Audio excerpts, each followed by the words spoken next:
دوسری روایت سماعت فرمائیے، وعن کعب بن مالک رضی اللہ تعالی عنہ قال قال رسول اللہ صلی اللہ علیہ وسلم۔ اب اس روایت کو ذرا توجہ سے سماعت فرمائیے۔ اگر کبھی کسی سے بات ہو کسی مسئلے پر، آپ نے اپنی نیتوں کو اچھا رکھنا ہے، اس سے اختلاف ادب کے دائرے میں رہ کر کرنا ہے، اس سے بات بھی ادب کے دائرے میں رہ کر کرنی ہے۔ اگر کوئی غلط عمل کر بھی رہا ہے تو آپ اس پر جری نہیں ہوں گے، اس سے باتیں نہیں سنائیں گے، اس سے بحث و مباحثے کے طور پر گفتگو نہیں ہوگی۔ من طلب العلم لیجاری بہ العلماء او لیماری بہ السفہاء، جو کوئی علم سیکھے اس ارادے سے کہ علماء سے گفتگو کرے گا، ان کے سامنے جری ہونا چاہتا ہے، او لیماری بہ السفہاء، یہ جو بے وقوف لوگ ہیں نا، جو عالم نہیں ہیں، میں ان کے سامنے بڑا بن جاؤں گا۔ اگر یہ ایسی نیت ہے،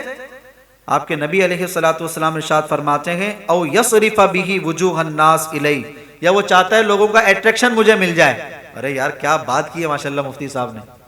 ارے وہ آئے تھے بیان کے لیے ماشاءاللہ، کیا دبا کے بیان کر کے گئے، یار کیا بیان کیا، اٹریکشن حاصل کرنا گئے، ادخلہ اللہ النار، پھر قیامت کے دن اللہ اسے بھی جہنم میں داخل فرما دے گا۔ اس لیے علم حاصل جب آپ کر رہے ہیں اس درس قرآن سے بھی یا کسی اور جگہ سے کسی اور مقام سے، تو صاحب سامنے والے کو ذلیل نہیں کرنا ہے،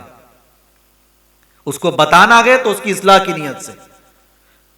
اختلاف کرنا ہے تو ادب کے دائرے میں رہ کر، بتانا ہے تو ادب کے دائرے میں رہ کر، یوں نہیں کہ آپ کو پتا چلا تو اب اس کو ذلیل کرنا شروع کر دو، نہیں ایسا نہیں ہے۔ آج ہمارا لیول ایسا ہے کہ اگر ہمیں کوئی مسئلہ پتا چلتا ہے تو ہم سامنے والے کو جہنمی سمجھتے ہیں، ہم بولتے ہیں نہیں بس مجھے پتا ہے یار یہ مسئلہ میں عمل کر رہا ہوں، یہ تو عمل ہی نہیں کر رہا، اس کا تو تعلق ہی نہیں۔ ایسا اگر آپ نیت کرتے ہیں تو مطلب آپ کے عمل میں خالص اللہ کی رضا کی نیت نہیں ہے، پھر یہ طلب علم کا ارادہ جو ہے نا وہ آپ کا لوگوں کو دکھانے کا ہے، اٹریکشن حاصل کرنے کا ہے، یا کسی سے گفتگو کر کے جری ہونے کا ہے، یا پھر بے وقوف لوگوں کے سامنے اپنی بڑائی ظاہر کرنے کا ہے، ایسا نہیں ہونا چاہیے۔ یہ سب اللہ کے بندے ہیں، یہ سب نبی علیہ الصلوۃ والسلام کی پیاری امت میں ہیں۔ اگر آپ کسی کو غلط پر دیکھیں کہ وہ غلط کام کر رہے ہیں تو آپ ان کو پیار سے سمجھائیے۔ ہاں ایک موقع، دو باتیں یہاں پر ضرور یاد رکھ لیجئے۔ اللہ رب العزت نے ہمیں حکم ارشاد فرمایا ہے خذ العفو، نبی علیہ الصلوۃ والسلام کو ارشاد فرمایا تھا شروع اسلام کے وقت میں کہ آپ معافی کو اختیار کیجئے، وَأْمُرْ بِالْعُرْفِ، نیکی کا حکم دیجئے، وَأَعْرِضْ عَنِ الْجَاهِلِينَ، محبوب جو جاہل لوگ ہوں نا ان سے آپ منہ پھیر لیجئے، ان کو نہ سمجھائیے، ان کو نہ بتائیے، آپ بتائیں گے وہ جہالت میں پھر اور سوال پہ سوال کریں گے، باتوں پہ باتیں کریں گے۔ لہذا جس کا ارادہ یہ ہو کہ میں نے علم سیکھنا ہے، میں اپنی اصلاح کرنا چاہتا ہوں، مجھے اگر قرآن حدیث کا پتہ چلے تو بھائی میں مانوں گا، اس کے سامنے علم بیان کرنا ہوتا ہے۔ اگر آپ کو پتا یہ ہٹ در میں اور پکا ضدی ہے، اس نے نہیں ماننی بات،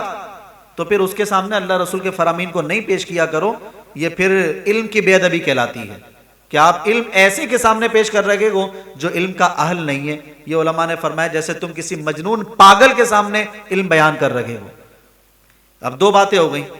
نمبر ایک آپ یہ ارادہ رکھیں کہ میں اپنی اصلاح کرنا چاہتا ہوں، مجھے اگر قرآن حدیث کوئی بیان کرے گا میں قبول کروں گا۔ نمبر دو اگر آپ بیان کرنے لگیں گے تو آپ یہ دیکھیے کہ سامنے والا اہل بھی ہے کہ نہیں ہے علم کا۔ اگر وہ علم کا اہل نہیں ہے تو پھر وہ دین کا الٹا نقصان ہی کرے گا، وہ الٹے سیدھے سوالات کرے گا۔